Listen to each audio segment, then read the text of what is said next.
Daily use short sentences spoken English रे strong हवा पाई video T को स्टार्टिंग रु शेष पर्यंत निश्चय देखिबे। आमको एनकरेज करिबा पाई वीडियो टी को लाइक शेयर करंतु एवं चैनल को सब्सक्राइब करी निज कमेंट्स मध्ये शेयर करंतु। मु तुम बयसर आ कहबा I M of your age. I am of your age. Next.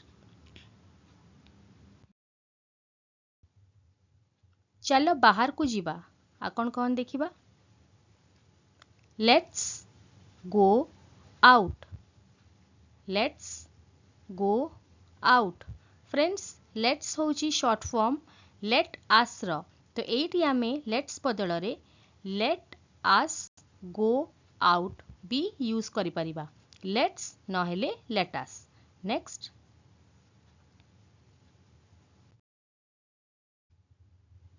Room को ताला पकाई दियो आको इंग्लिश रे कोन कहबा देखि नबा लॉक द रूम।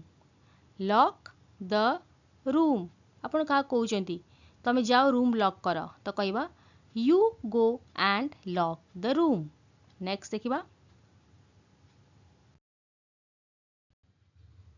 घरु दूर रे आ कहबा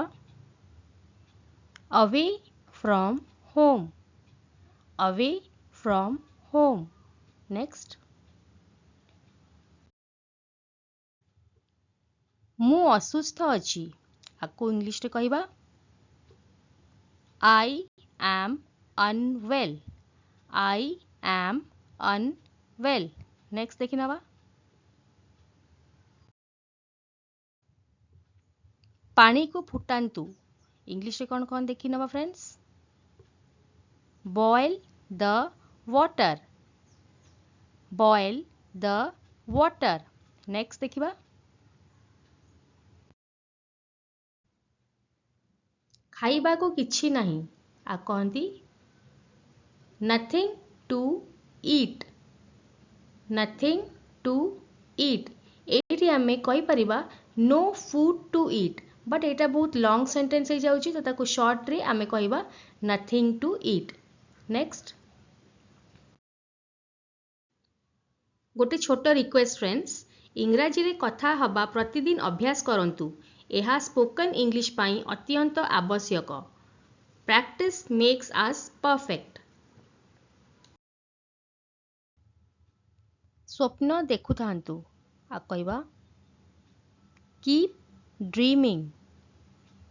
कीप ड्रीमिंग। नेक्स्ट देखि नबा फ्रेंड्स कौन अछि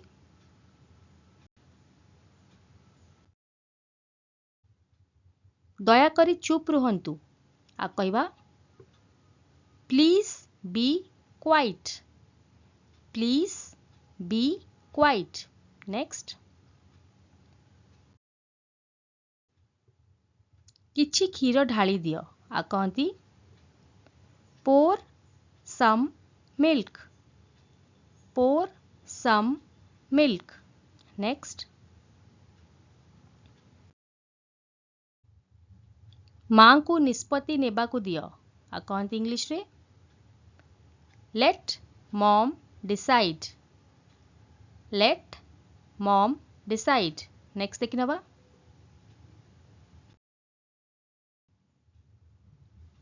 आशा ठारू अधिक आ कौन कहा जाए देखिबा beyond expectation. Beyond expectation. Next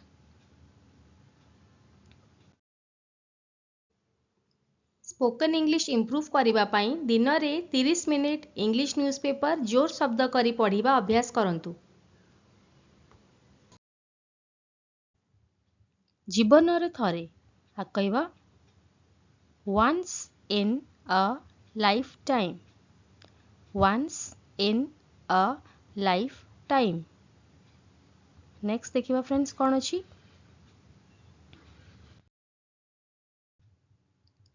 पानी बोतल भरी दियंतु आ कहबा फिल द वाटर बॉटल।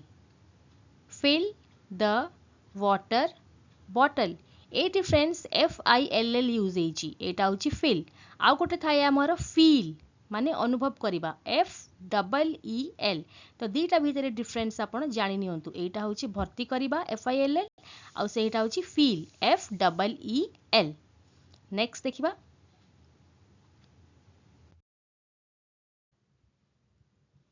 कौनसी विषय को करई पारिबा आ कहबा made it happen made it happen example होची जेमती आपण किछि निजे कौन से काम को करई देले तो सेठी कहबे I made it happen next देखिबा मो ऊपर निर्भर कर नहीं आ कौन कह जाए देखिबा don't depend on me don't depend on me don't होची शॉर्ट फॉर्म डू नॉट रो तो आमे पढ़िबा do not depend on me do not depend on me तो आपण डू चाहिए यूज कर परिबे नले डोंट नेक्स्ट आमको एनकरेज करिबा पाई वीडियो टी को लाइक शेयर करंतु एवं चैनल को सब्सक्राइब करी निज कमेंट्स मध्ये शेयर करंतु।